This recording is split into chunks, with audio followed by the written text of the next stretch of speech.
자, 아동과 관련된 문제도 좀 추렸거든요. 저희 한번 보도록 하겠습니다. 자, 1번 볼게요. 아기가 성장 발달하는 단계에 대한 설명으로 옳은 것은 고릅니다. 자, 일반적으로요. 발달, 우리가 큰 개념으로 이제 얘기를 하는데요. 성장, 보통 양적인 발달을 얘기를 하고요. 이런 것들은 체중, 키, 이런 것들이 있어요.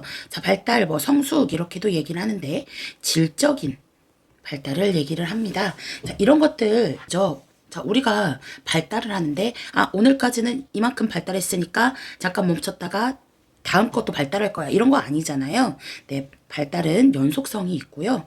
자, 다시 돌아갈 수가 없습니다. 여기에서는 비가역적, 연속적이다, 비가역적이다. 이게 거꾸로 됐죠, 지금. 자, 3번. 규칙성이 있습니다. 그래서 일반적으로요. 중심에서 말조, 뭐 일반적인 거에서 특수한 상황, 전체에서 부분, 두미 발달 이런 것들처럼요. 규칙성도 있고 방향성도 일정하죠. 정답은 5번이 돼요. 자, 그 다음에 개인마다 성장하는 속도는 조금 다르다라고 이제 볼 수가 있습니다. 그래서 특히요, 이런 발달 얘기하면서 큰 부분에서 먼저 발달한 다음에 말초 부분이 발달하잖아요. 일반적인 거에서 특수, 전체에서 부분, 이렇게 발달하게 되는데, 제가 항상 이거 비교하면서 얘기를 했었습니다.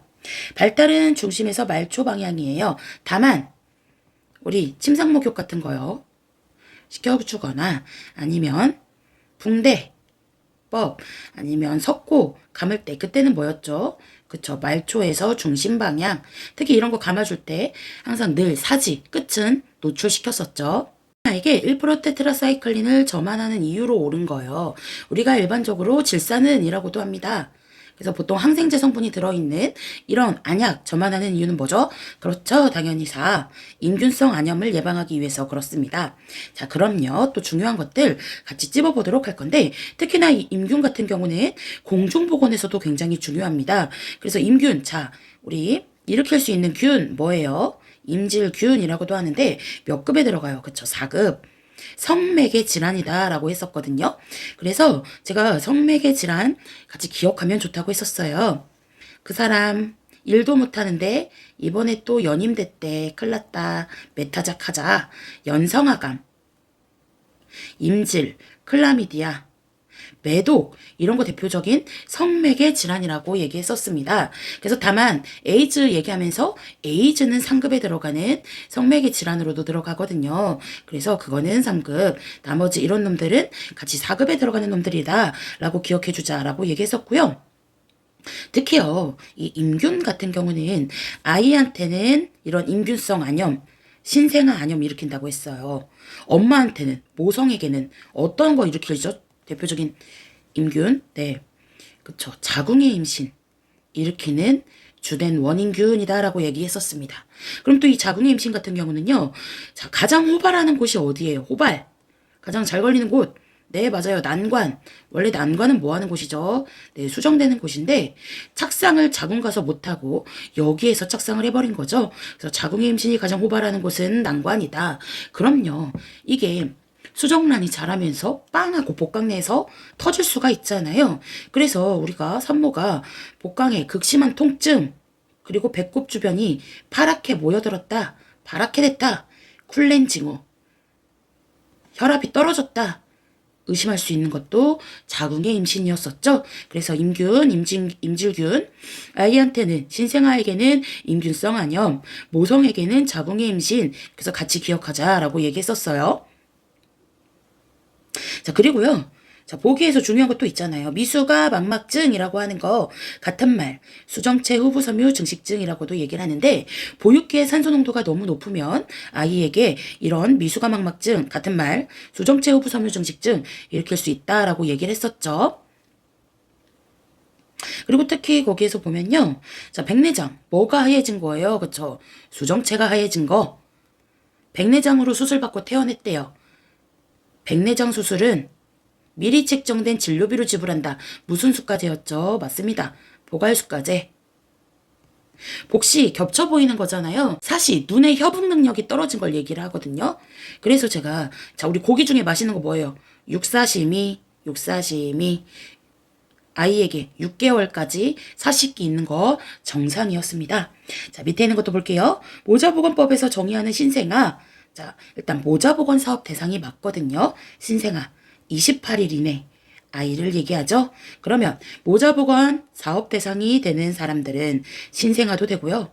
미숙아도 되고, 이 밑에 선천성 대사 이상아도 되고, 임산부도 되고요. 모성 당연히 되고요. 다만 학동기 아동, 학령기 아동은 모자보건사업 대상이 아니었습니다.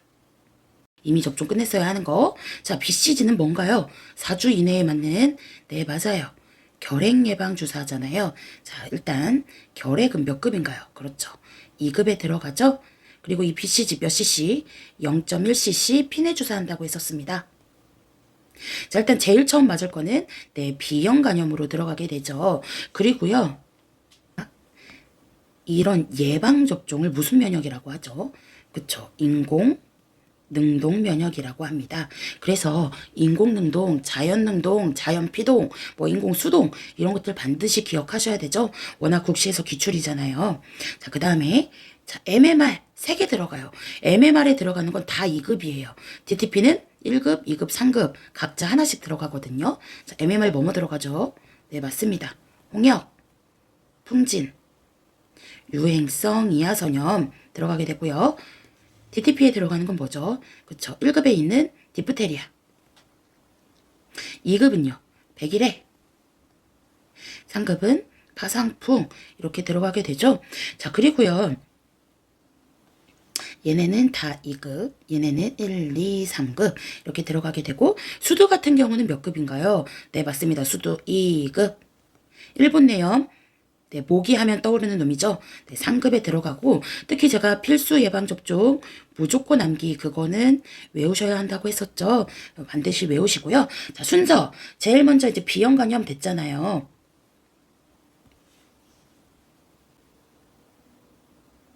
근데요, 만약에 이제 가족 중에 결핵이 있다. 그러면 또 이렇게 BCG 먼저 맞기도 하는 거 모의고사에서 여러 번 이제 풀어보셨을 거예요. 그래서 B형 간염, BCG, 그 다음에 이제 2, 4, 6, 뭐 기억나요? 네, 맞아요. DTP도 있었고, 폐렴구균, 그 다음에 폴리오, 이런 거 있었죠. 그 다음에 12에서 15개월, 여기에 있는 MMR, 그거 맞는 시기에 수두도 같이 맞자라고 얘기했었습니다. 그리고 가장 마지막이 일본 내염, 뭐 A형 간염, 이렇게 있었죠. 자, 가정분만 할 때 오기 쉬운 질환은 뭘까요? 네, 가정 내에서 깨끗하지 않은 가위로 제대를 자른 거예요. 그럼 뭐 올 수 있죠? 네, 맞습니다. 파상풍. 자, 그러면 제가 여기에서 나온 김에 또 중요한 것들 해볼게요. 자, 반점 있어요. 반점. 코플릭 반점 나오면 뭐 고르실 거예요? 네, 코플릭 반점. 홍역 고르실 거죠? 코를 홍하고 푼다. 이렇게 기억하세요. 코를 홍하고 푼다. 자, 그 다음에 우리 임신 초기에 태반을 통해 전파될 수 있다. 그죠? 네, 풍진도 있었어요. 그 다음에 침샘. 침샘을 침범하고요. 심한 경우에는 특히 합병증으로 난소염, 고환염 이런 거 일으킬 수도 있는 유행성 이하선염이 있었고요.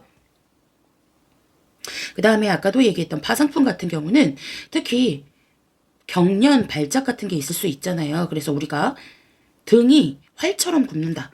그래서 우리는 누구의 후손입니까? 네, 궁예의 후손 이런 거 들어보신 적 있죠? 활을 잘 쏜다고 해서 등이 활처럼 굽는다. 후궁, 반장 이런 것들 나오면 파상풍 고르기도 했었어요. 그 다음에 발작적인 마른 기침이 특징이다 했던 백일해가 있었고요. 특히 이런 것들